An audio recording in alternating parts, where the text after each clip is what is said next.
Halo semuanya, selamat siang. Sampai jumpa di channel saya. Jangan lupa like, share, and subscribe. Baiklah teman-teman semuanya, dalam kesempatan pagi yang berbahagia ini kita akan lanjutkan bahasanya terkait dengan teknik CBT ya, atau teknik kognitif behavior therapy. Dan konseling, pendekatan yang menggabungkan teknik kognitif dan perilaku untuk membantu individu mengubah pemikiran, perasaan, perilaku yang merugikan ya, mampu mengubah sebuah fokus ya pada hubungan antara pemikiran, perasaan, dan perilaku secara serta untuk bertujuan mengidentifikasi dan mengubah pola pikir negatif yang memicu masalah emosional dan perilaku. Nah, di sini teman-teman ketika menghadapi teknik CBT itu tujuannya supaya si klien ini memiliki perubahan dari sebuah aspek pemahaman, kemudian aspek perasaan, kemudian juga dilakukan dengan adanya bukti atau perilaku ya. Oke, dalam teknik CBT ini memiliki beberapa susunan, diantaranya ada restrukturisasi kognitif ya. Teknik ini bertujuan untuk membantu individu mengenali dan mengubah pola pikir negatif atau distorsi kognitif yang dapat menyebabkan masalah. Kemudian dilanjutkan dengan adanya terapi pemaparan ya. Teknik ini juga dapat membantu individu menghadapi situasi yang menakutkan ya, atau dapat mengurangi rasa kecemasan, rasa kurang nyaman, dan lain sebagainya. Meskipun teknik ini juga nanti bertahap ya penyelesaiannya. Kemudian ada relaksasi autoprogresif, pemaparan interoceptif, dan identification koreksi ya. Oke, kita prinsipnya terlebih dahulu ya. Prinsip dari CBT keterkaitan dengan pemikiran, perasaan, perilaku.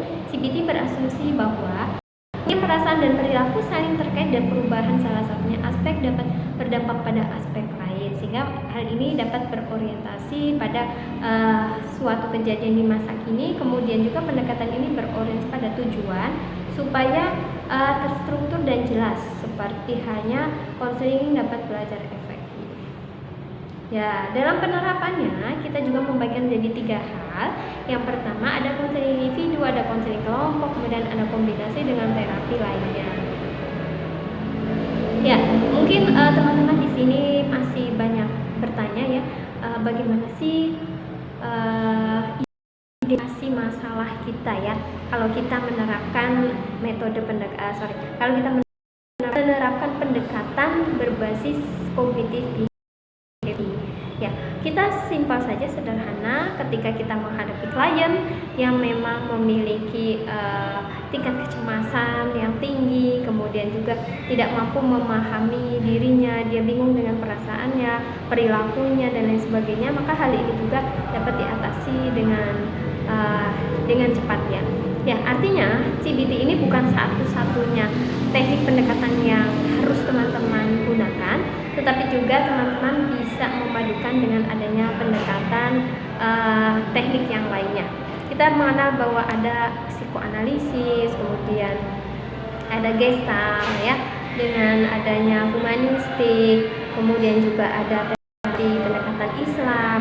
Itu semua adalah memadukan, membantu klien dalam mengatasi berbagai macam permasalahan, baik yang bersifatnya pribadi ya, konseling individual, konseling kelompok, maupun terapi perpaduan antara satu kombinasi dapat diintegrasikan antara kebutuhan-kebutuhan yang bersifatnya personal maupun bersifatnya sosial.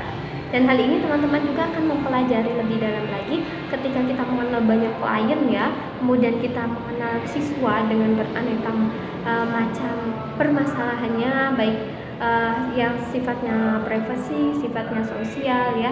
Kemudian juga ada siswa yang memang menghadapi permasalahan kaitannya dengan akademik atau pembelajaran, dan semua itu sangat bervariasi. Jadi sebagai seorang konselor, khususnya teman-teman yang sedang berada di kelas mikro konseling, ini adalah sebagai konselor pemula, langkah-langkah yang harus dilakukan adalah membuat protokol konseling terlebih dahulu atau verbal team. Karena dengan tanpa ada teman-teman panduan skripnya, teman-teman tidak memiliki pandangan bagaimana cara mengatasi dari step by step. Ya, dan nanti dari protokol konseling itu kita berkembang. Setelah itu kita menemukan benang merahnya, kita menemukan problem solvingnya, kita bisa memahami jenis keterampilan ya, jenis dari kode etik dalam profesi konselingnya kita bisa memahami di satu kegiatan protokol konseling tersebut. Oke ya, nanti kita lanjut di kelas konvensional, di kelas offline. Terima kasih atas perhatiannya, semoga bermanfaat.